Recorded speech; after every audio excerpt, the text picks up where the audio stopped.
नमस्कार। मैं आपका दोस्त सभी पेंशन भोगियों का स्वागत करते हैं एक बार फिर से।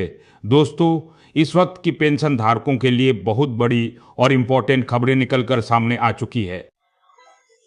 जी हाँ दोस्तों, पहली बड़ी खबर की बात करें तो प्राइवेट कर्मचारियों की बल्ले-बल्ले ईपीएफओ ने बढ़ाया मासिक पेंशन। जी हाँ, तो आखिरकार कर्मचारियों के लिए किस तरीके से खुशखबरी बताई जा रही है। कर्मचारी भविष्य निधि संगठन ने यहां पर मासिक पेंशन बढ़ाई है। इसको लेकर बड़ा अपडेट आया है। ईपीएफओ के पेंशन को लेकर आई इस अपडेट की चर्चा दोस्तों आज की इस वीडियो के अंदर आप सभी को बताने वाले हैं। और इसी के साथ यहां पर अगली बड़ी खबर जो हम सभी के लिए निकलकर सामने आ चुकी है, वो आप सभी के लिए ब्रेकिंग न्यूज है।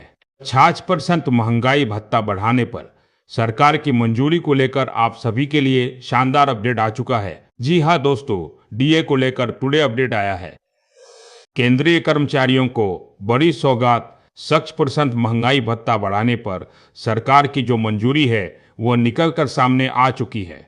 तो किस तरीके से 6% महंगाई भत्ता बढ़ाने पर सरकार की मंजूरी निकलकर सामने आई है।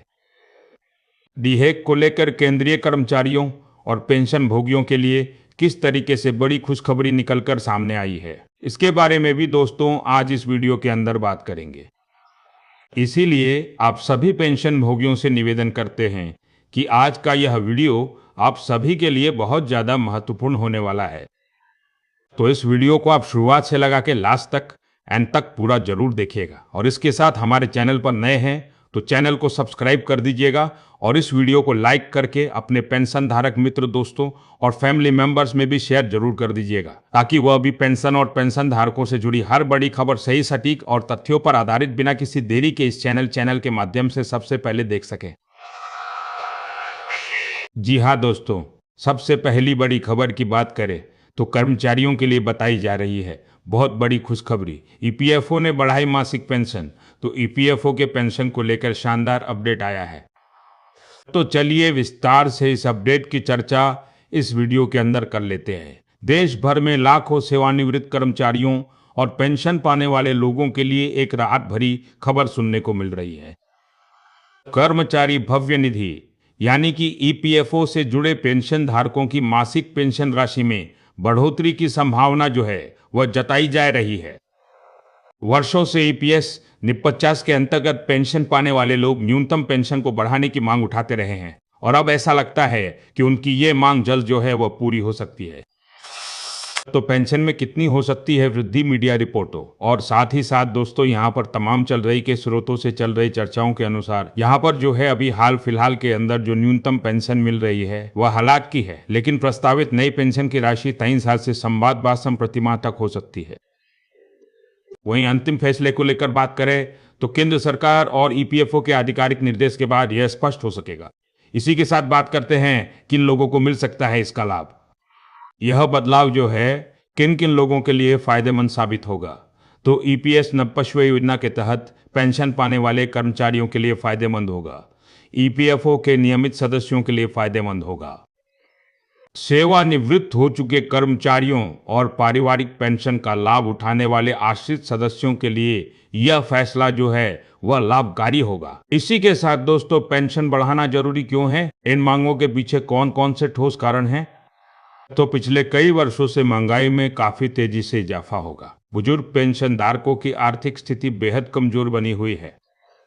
दैनिक जीवन की शर्तें पूरी करना 10,000 की पेंशन में असंभव सा हो गया है और सामाजिक सुरक्षा तंत्र को और भी सशक्त बनाने के लिए इस वृद्धि और इस मांग की आवश्यकता पड़ी। वहीं दोस्तों ईपीएफओ की कार्यप्रणाली को लेकर बात करें तो कर्मचारी और नियोक्ता दोनों मिलकर ईपीएफओ में योगदान देते हैं। इस योगदान से भविष्य निधि और पेंशन दोनों का लाभ मिलता है। रिटायरमेंट के बाद हर महीने पेंशन का भुगतान किया जाता है और सभी सेवाएं अब ऑनलाइन माध्यम से उपलब्ध करवाई जाती है। वहीं कर्मचारियों के लिए जरूरी सुझाव कौन कौन से हैं, तो अपने ईपीएफओ खाते की सभी जानकारी समय समय पर अपडेट करते रहें, केवाईसी प्रक्रिया पूरी करें और बैंक खाते की जानकारी सही रखें। किसी भी नए अपडेट के लिए ईपीएफओ की आधिकारिक वेबसाइट पर ही भरोसा करें। सोशल मीडिया पर फैलने वाली अफवाहों से आप सभी को सतर्क रहना है। इसी के साथ अगर पेंशन में बढ़ोतरी होती है तो इसका कई सकारात्मक असर जो है वह यहाँ पर आप सभी के लिए देखने को मिलेगा। यहाँ पर पेंशन धारकों की मासिक आय के अंदर उल्लेखनीय वृद्धि, उल्लेखनीय सुधार जो है वह हो सकता है। बुजुर्ग नागरिकों को आर्थिक जो मजबूती है वह यहाँ से देखने को मिल सकती है। साथ ही जीवन स्तर में आप सभी के लिए सुधार आएगा और आत्मनिर्भरता भी यहाँ पर बढ़ने वाली है। इसी के साथ देश की सामाजिक सुरक्षा व्यवस्था को और भी ज्यादा मजबूती जो है यहाँ से देखने को मिलेगी। यह प्रमुख अपडेट जो है आप सभी के लिए निकलकर सामने आ चुका है। इसी के साथ दोस्तों बात करते हैं अगली बड़ी खबर के बारे में। 60% महंगाई भत्ता बढ़ाने पर सरकार की मंजूरी को लेकर शानदार अपडेट आया है। डीए हैक को लेकर टुडे अपडेट निकलकर सामने आ चुकी है। केंद्रीय कर्मचारियों की बड़ी सौगात बताई जा रही है। 6% महंगाई भत्ता बढ़ाने पर सरकार की मंजूरी को लेकर शानदार अपडेट निकलकर सामने आ चुका है। जी हां, केंद्रीय कर्मचारियों और पेंशन भोगियों के लिए आज खुशखबरी आई है। सरकार ने महंगाई भत्ता यानी कि डियरनेस अलाउंस के अंदर शाफ्रोतन की बढ़ोतरी को औपचारिक रूप से मंजूरी दे दी है। यह फैसला लाखों कर्मचारियों की मासिक आय में सीधा इजाफा करेगा और उनके तमाम के दौरान प्रधान से 2% दर में महंगाई के बढ़ते दबाव को कम करने में मदद करेगा। लंबे समय से इसका इंतजार कर रहे कर्मचारियों के लिए यह राहत की खबर जो है वह साबित हो सकती है। केंद्रीय मंत्रिमंडल की बैठक में लिए गए इस निर्णय से कर्मचारियों की सैलरी और पेंशन पर तुरंत असर पड़ेगा। यह बढ़ोतरी बेसिक पे के आधार पर कैलकुलेट होगी और हर वर्ग के लाभार्थियों को प्रभावित करेगी। इसी के साथ सरकारी कर्मचारियों और पेंशनर्स की खरीद क्षमता में सुधार होगा, जिससे उनकी आय शैली का सकारात्मक प्रभाव भी देखने को मिलेगा। साथ ही महंगाई भत्ता केंद्रीय कर्मचारियों की महंगाई भरपाई के लिए दिया जाता है।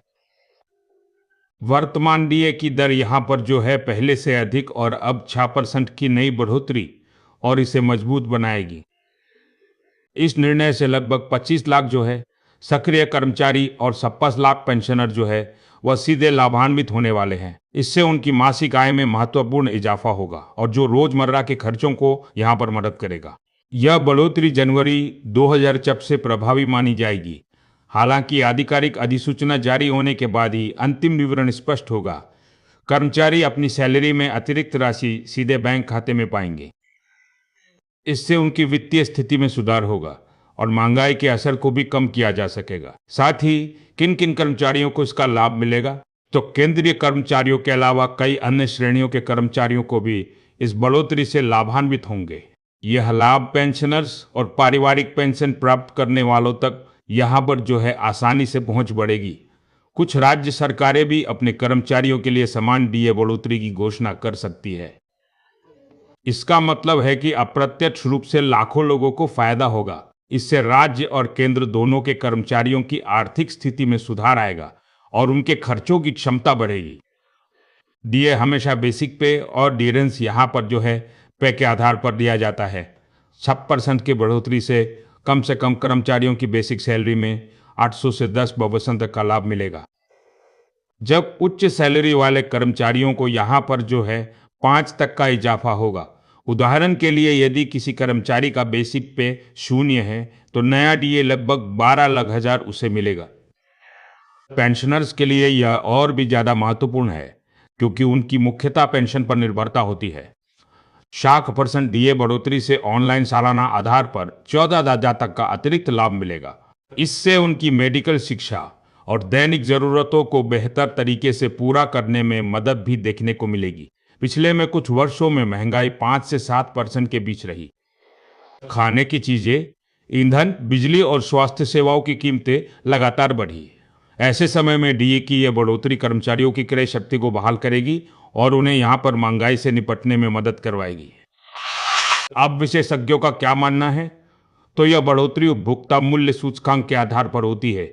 इससे व्यवस्थित वितरण सुधार होगा, अर्थव्यवस्था में सकारात्मक प्रभाव पड़ेगा क्योंकि कर्मचारियों को यहाँ पर जो है खर्च बाजार में धन के प्रभाव को भी बढ़ाएगा। साथ ही दोस्तों, केंद्रीय कर्मचारी यूनियंस ने इस निर्णय की सराहना की है और नियमित डीए और डीआर की समीक्षा की मांग को आगे बढ़ाया है। सोशल मीडिया प्लेटफॉर्म और साथ ही साथ डीए हैक ट्रेंड कर रहा है। यह कर्मचारियों के अंदर उत्साह और विश्वास को बढ़ाने वाला कदम माना जा रहा है। इस बढ़ोतरी से कर्मचारियों का मनोबल भी ऊंचा होगा। सोशल मीडिया पर लोग अपने अनुभव और अपेक्षा को साझा कर रहे हैं।